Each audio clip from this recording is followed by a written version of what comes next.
Y ahora, amigos de YouTube, es Camilo nuevamente y hoy vamos a hablar acerca de la incongruencia. Y hay un término psicológico para hablar de eso, se llama disonancia cognitiva. ¿Y a qué se refiere?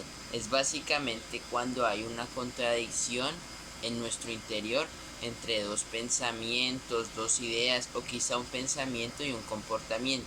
Este término lo acuñó o lo creó un psicólogo en 1957 llamado Festinger. Y voy a darles tres ejemplos pequeños para que se den cuenta de qué les estoy hablando.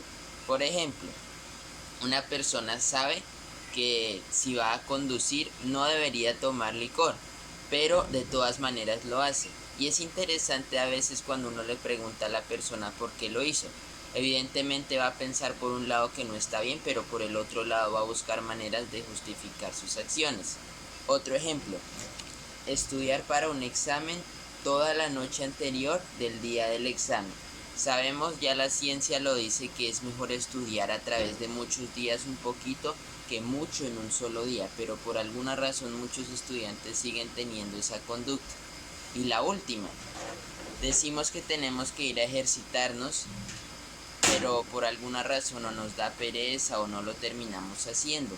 Entonces, la pregunta es, ¿qué pasa cuando tenemos esa incomodidad? Bueno, entre muchas cosas, nos sentimos como raros en nuestro interior, no nos sentimos a gusto porque por la misma razón hay una cosa dentro de nosotros que nos dice deberíamos hacer esto, pero otra nos dice como no, mejor no lo hagamos. Entonces esa incomodidad es algo que no nos deja decidir. Por eso es que es importante extender esto, porque cuando nos sentimos incómodos nos cuesta actuar y si actuamos después vamos a estar pensando en la otra cosa y no nos vamos a sentir a gusto. Y un ejemplo clásico también lo hizo Aaron y Mills en uno de sus experimentos allá en el año 1960 más o menos para entender esto. Y es que tenían dos grupos de mujeres. Ambas tenían que ir por una iniciación para entrar a un grupo social. A unas de las mujeres la iniciación fue mucho más difícil en el sentido en que estaban incómodas, tenían que presentarse, bailar y hacer un montón de cosas para poder ingresar a ese grupo. Por el contrario, las otras mujeres fue mucho más sencillo, simplemente las dejaron entrar. Las mujeres que les tocó hacer mucho más esfuerzo, que se esforzaron más para entrar en ese grupo, reportaron sentirse mucho más felices al estar partícipes del mismo. ¿Qué nos quiere decir esto? Que las mujeres estaban tratando de justificar sus acciones, de justificar sus esfuerzos y por lo tanto decían estar más felices en el grupo. ¿Qué nos enseña eso y qué podemos hacer entonces para reducir esa incongruencia o mejor llamada disonancia cognitiva?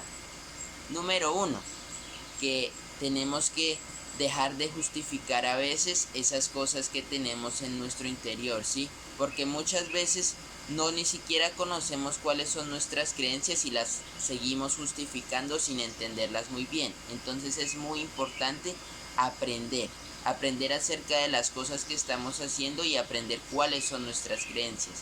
Lo número dos es que si vemos que alguna de las creencias no nos ayuda o no nos es útil, tenemos que cambiarla.